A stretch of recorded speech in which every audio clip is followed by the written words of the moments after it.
Welcome to Open Studio.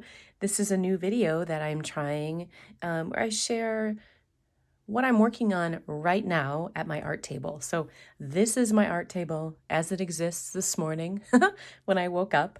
And my art table is in my bedroom, and I have my cup of coffee and my favorite mug. Isn't that beautiful? Handmade from an artist friend. It's warm. It's winter here in Wisconsin. And what I want to do is just share in real time how I work, the middle of my creative process as I'm working on a new fabric book. And I'm going to share what I'm doing. And that's the idea for these new open studio videos. So you can watch me in process and get inspired, I hope. You can see some of my tools and my materials. And you can also just see how I work. And because I really love to watch other artists work. So here we go. So this is a book that I am working on. I've done a whole series of fabric meditation books in the past, and I have an online class to teach how to do that if you're curious. But this feels like it's like the continuation of them, and I'm playing with deconstructing materials and reconstructing materials. So I'm taking different books that I've made in the past, like this is a fabric meditation book I made, and I'm starting to take it apart to use the elements for books like this. So that's what I did already with another book. And then I took apart a pillowcase and used some of the backing here. And so I'm using little bits and things that are repurposed. And I'm liking this theme of deconstruct, reconstruct. So here we are midway with this book. What I'm going to do now is stitch down this. This is a piece of hospital gauze that I found or medical gauze I found at a antique mall. And I infused it with sandalwood. So I hovered it over my diffuser, and it has sandalwood oil in it, and it smells so good now.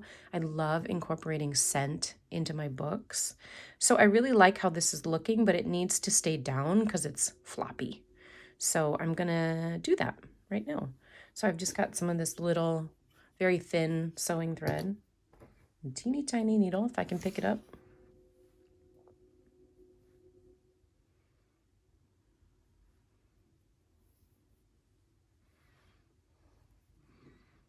And I love just futzing with the little details to make sure it all harmonizes. I'm always watching for the rhythm of the lines and the spaces and how it all dances together or doesn't. And I always notice teeny tiny little details. And right now, I'm liking this so far. And I think what I'm going to do is anchor it down, and then I can, because it's gauze, I can play with the volume of it. Let me hold this up so you can see it more closely. And I love how that gauze, the grid of it, the pattern plays with the grid or the weave of the wool fabric. That graphic dance I'm liking, aesthetic dance. Okay, so I'm just gonna dive in here.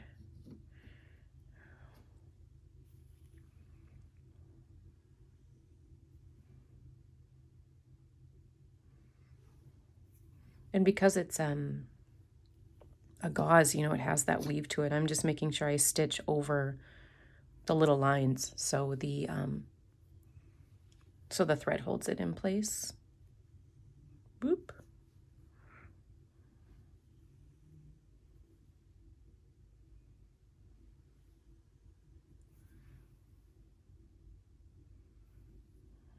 And I kind of want these threads to almost be invisible, which is why I chose the really thin thread. Let me see if I can bring you closer. Boop. There we go. Okay, now you can see a little bit better.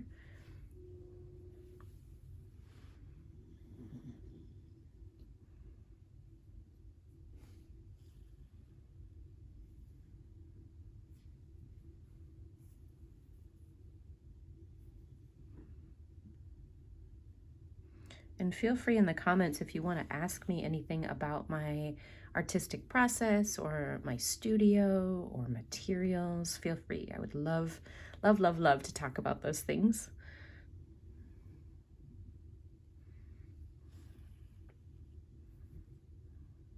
Or if you're an artist and you want to share, maybe you work with similar materials or see some connection, I would love to hear that. So I'm just kind of flowing around here. I love to work intuitively with all of my art.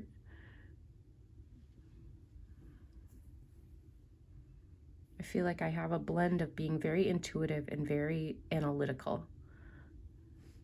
I love precision and I love thinking through things very logically and analytically. And then I love to be in the moment and be intuitive and spontaneous. So I really blend those two parts of me whenever I'm making textile art, or I mean, really everything I do is mixed media art.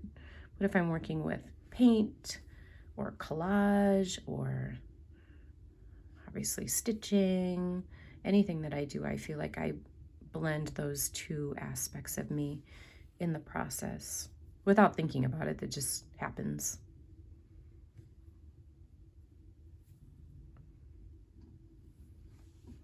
Okay, so that feels a little flat, so I'm just gonna give it a little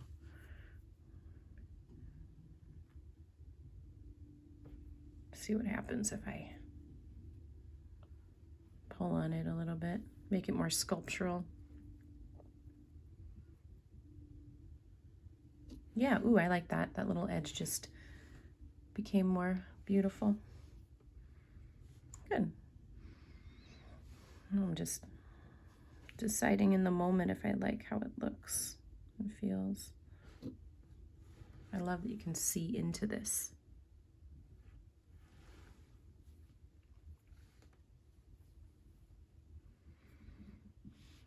And for me, this theme of deconstruct, reconstruct is very personal, as all my art is. But right now, I'm really working through some inner challenges, a time of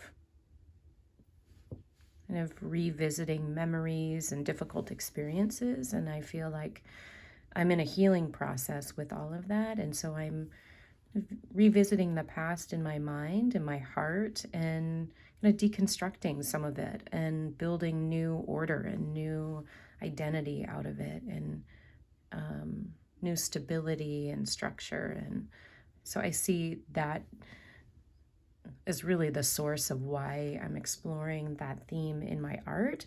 Like that happens all the time for me. I'll be going through something personal and then start doing something in my art practice, and it's like a mirror.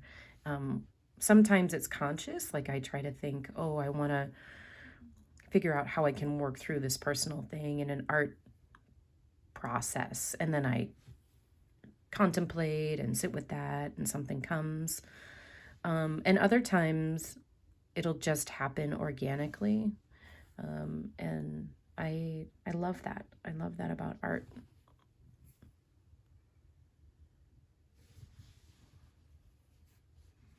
Okay, that feels good. Ooh, I kind of like this little zoop. There's some cool movement.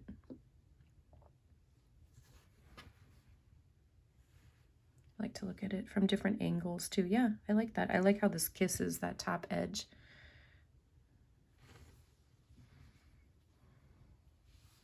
And I don't worry about the backs of my books. I just let the threads go wherever they're going.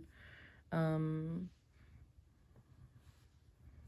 think we'll tie that one off.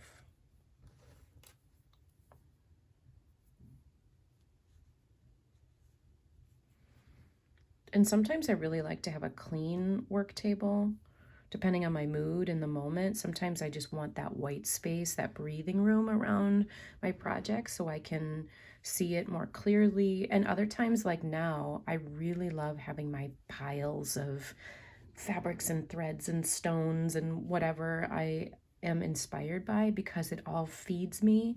And I often will just look around and be like, ooh, that talks to this and this talks to that. And ooh, what if I did that? So I have often multiple projects going at the same time. Like right now I have 1, 2, 3 books going, I'll show you in a second, and then a long scroll.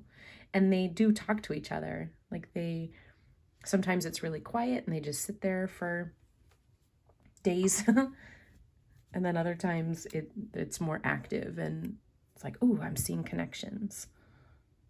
Okay, that feels good. Ooh, and I just noticed even the smallest little, like how that wool is unraveling. I chose to use this intentionally because it's very, very delicate, because I broke the weave open on this pillowcase. It's gonna keep unraveling and I don't know what's gonna happen. It might just keep going. But I think that's a theme that I'm exploring in myself too, like that fragility or feeling fragile, and how to give that space to be beautiful, and also how I can hold it so it doesn't completely fall apart. But what if it does? So I'm playing with putting things on top of that weave, and like right now, having this here, I don't know, this might completely unravel. So there's an unknown that I'm exploring too artistically, and that is completely mirrored inside of me right now. I think I'm going to leave that be for now. Okay, let me show you where this is at the moment. And I'll show you what else I'm working on. The stone I picked up at some point. This is some acorn ink that I painted on some repurposed linen. I'm liking these folds and these layers. Something wants to go there. We'll see. And then this is from a Deconstructed Fabric Meditation book. I did that yesterday, and I took all the pages out, and then this was the cover, and I flipped it over. So these are the stitches on the back. And then I added these little plus or cross stitches. And you can see there's a little burn edge there. I burned this book during an art retreat in Massachusetts that was so amazing, called Books in the Woods with Allie Manning. If you know her work, she's so great. The Handmade Book Club.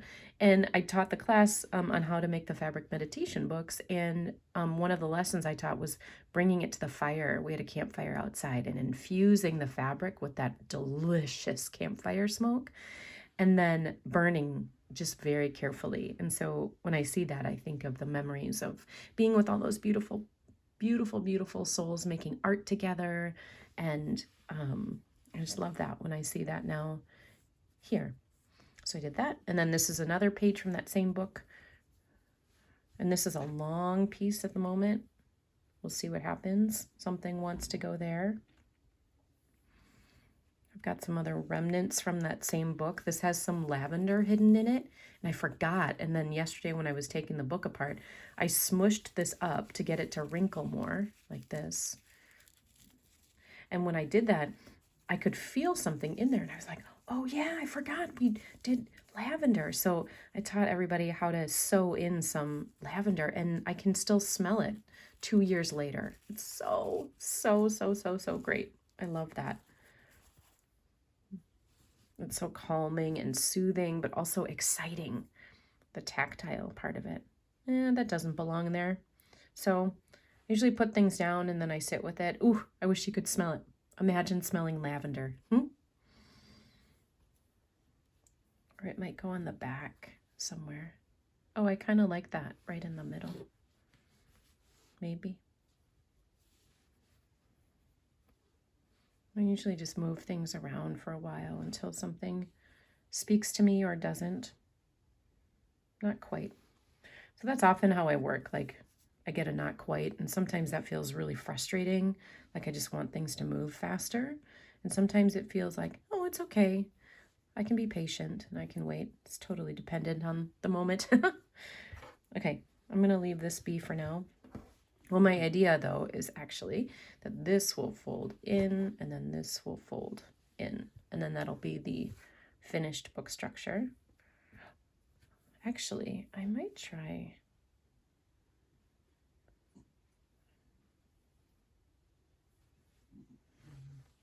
Ooh, I kind of like that, how it peeks out. Ooh. My fingers got excited. Yeah, I might try that. I kind of like that actually. I'm gonna leave it. I'm gonna let it sit for a minute or longer. We'll see. Okay, let me show you what else I'm working on. So I'm liking this little pile. This is the binding from the fabric meditation book I took apart yesterday, and I opened it up and just laid these two pieces down. Like you can see the stitch holes, needle holes. And then I just made a little pile. I really like how that frayed edge dances on there. And then I put this little stone there, just playing around. And I like that. So it's hanging out with me. It might become something else. And then let me show you, this little book is in process, hanging out.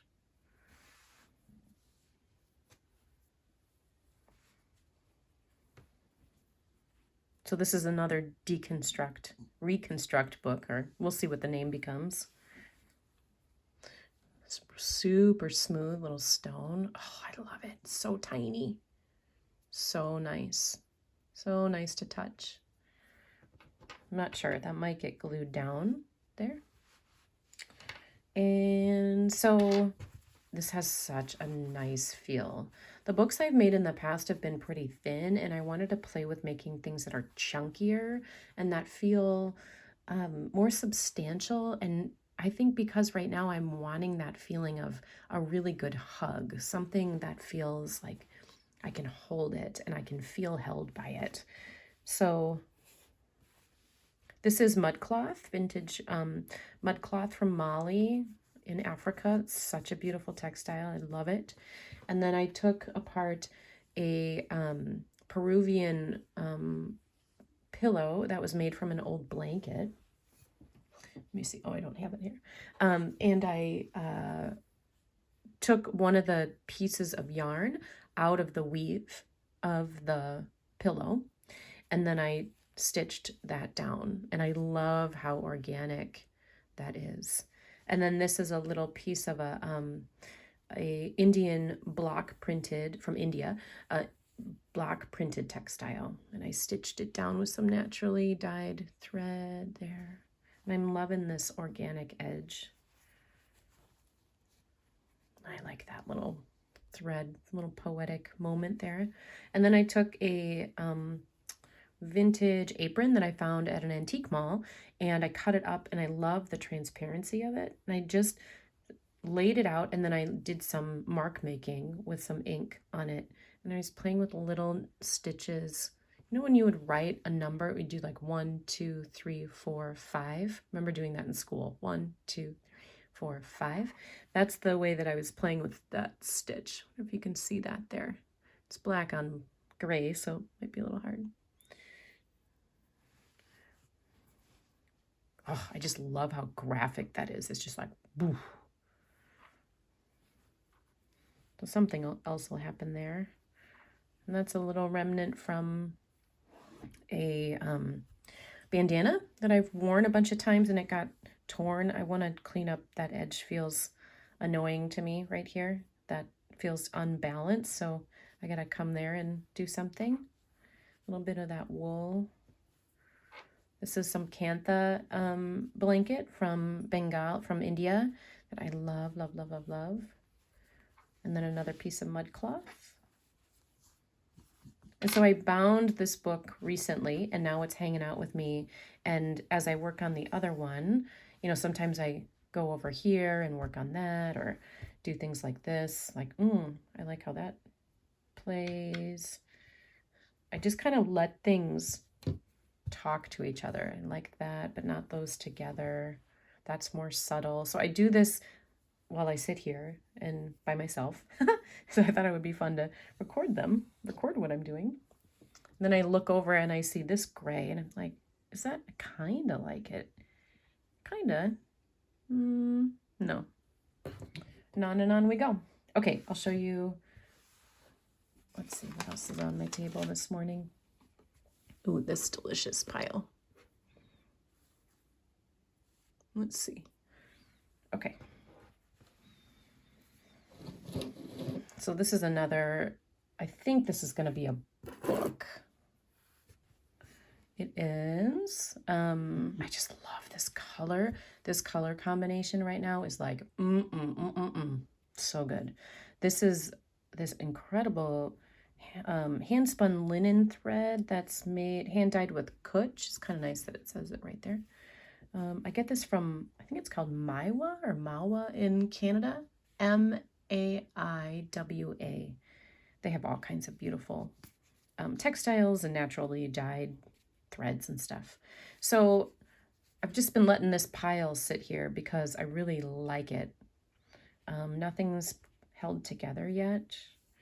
This is some persimmon dyed Japanese sashiko thread, and I like that with this too. And then this is a vintage, old thread. I found this huge spool at an antique mall. I like that green. So my idea at the moment, this is acorn ink too that I painted on this linen and rubbed it around to get that frayed edge. And this is mud cloth. So I'm playing with new folds. So right now, oh, I love that moment right there. And then this would open, and I think I'm going to put pages in here, but I'm not sure what at the moment. I just looked over and saw this. Oh, that could actually be what I might do right now is cut this out.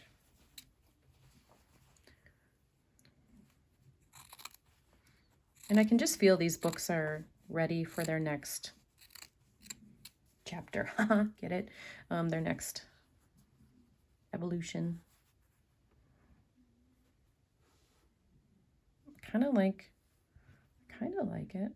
I don't know. We'll see. Close it up.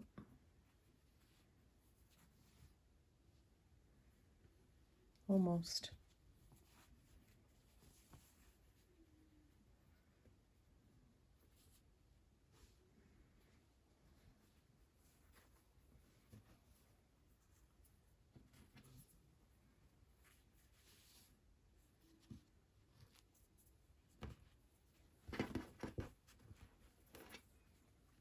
Kind of like that you can see that little edge.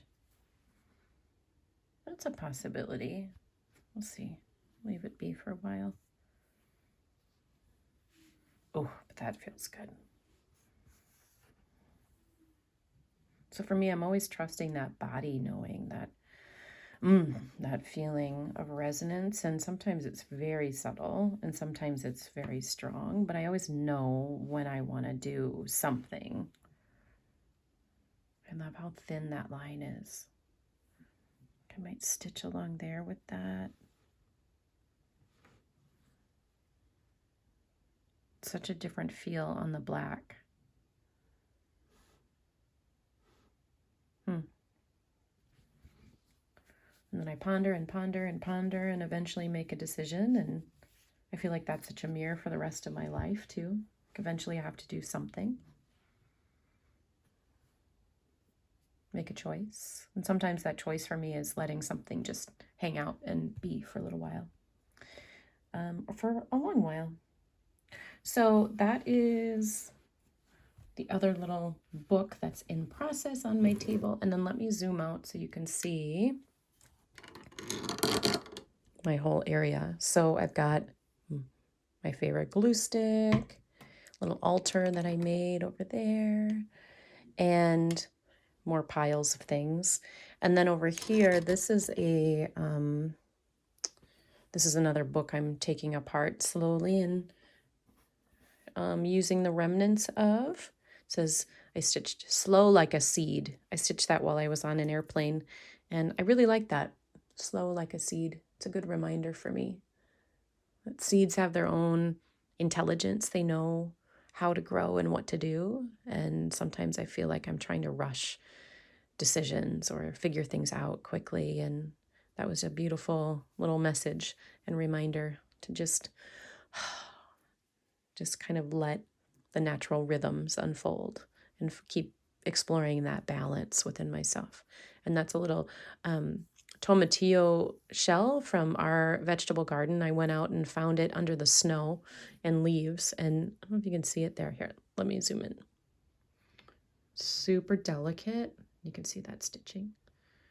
I love how this looks like lace. The cover of this book was this, and I just cut it off recently, and I'm going to use it for something else. But I just love how those tomatillo shells are delicate and also just magnificent. The patterning, they're so poetic and lovely. And I have to be careful how I use them because they'll start to fall apart. So I like that too, that they need a gentle touch, a careful touch. So those are extra materials hanging out with me. And then I've got a long scroll in process. This is a piece scroll. And it's this long piece. I'm going to leave it there, I think, because of my other stuff. It's this long piece of mud cloth that I really love working with scrolls, but I've only made ones that are like this long. I want to try something bigger. So this phenomenal piece, this is from the Peruvian frazada, which means blanket, I learned, from a pillow I found on Etsy that was made from a repurposed frazada. And I've had the pillow for a while and it was falling apart. So I cut the strip of this weave. And isn't that freaking gorgeous? Oh my God, the texture, the color. I think they're all naturally dyed, hand woven. I just love learning about textiles and different art practices from around the world. And I just think that's so gorgeous. So I laid it down. This is a piece of mud cloth. And I did a little, here, I'll show you. I stitched with some of that persimmon dyed Japanese thread along the edges. And that's laying there now like that. And then I really like how this looks on there, those colors and the textures. And so that's as far as I've gotten with that. And so it's just kind of spending time there while I do my work on my books. And I keep glancing over at it. I'm like, what do you want next? And I think I'll know. I think part of it for me is that being patient and wondering those questions, like, what do you want next? And then other times I have to actively step back into paying full attention to it, like bringing all of my awareness to this project. And then as soon as I do that, usually, then I start moving materials around and I'm like, ooh, what if I tried this? Like right now, I just looked over here. This is such an amazing fiber. This is yak down yarn from Nepal. It is so soft. The story of it is incredible to me. Is women go out and gather the yak fur from the ground. The yaks naturally shed it, I guess, and they'll go gather it and then spin it and then make it into yarn, and they sell it. And I love it. And it's so, here, let me zoom back in. See, it's super, super soft. So when I look at, let me see, maybe I can scooch you over. So I kind of really like actually in this moment, how those are talking to each other. And there's such relationships between these. Yeah. I feel like I want like a big stone, a stone like that, but like more substantial. I might have to go searching. I'm looking at my whole pile over here to see if anything else talks to me. I was playing with these graphic black and white pieces. These are from another little fabric book that I had made years ago and cut up the other day. And I was playing with, let's see what happens. It's a whole different vibe. I do like that. It's like, boom. It takes it from being very subtle, which I like, to being much more graphic. I don't know. Then I sit and look at it and ponder. Let's see, I feel like no, at least in this moment. Sometimes those decisions are really hard to make. Sometimes I just have to dive in and say, you know what? I'm just going to try it. I can always take it off if I don't like it. And there you go. That's my little open studio visit for the morning. I hope that was interesting and inspiring, maybe for you in your own art practice. And I'd love to hear how you like to work if you're an artist. Do you like to make a mess like I do and kind of have multiple projects going? Or do you work on one thing at a time and keep a really clean space? And how do you find your inspiration with materials? Like, do you know that you're going to go to your stash and if you work with textiles or paint or whatever, and you just find what you want and then you sit down and work with it? Or do you spread stuff out like me and you're like, in the moment, ooh, I might use this, or ooh, I might use this, or ooh, what would happen if I did this? So let me know if you want to share anything. And I'm going to cheers you with my cup of coffee. I hope you have a lovely day wherever you are in the world, and I hope you make some art and reach out if you want to share anything at all. Okay, cheers.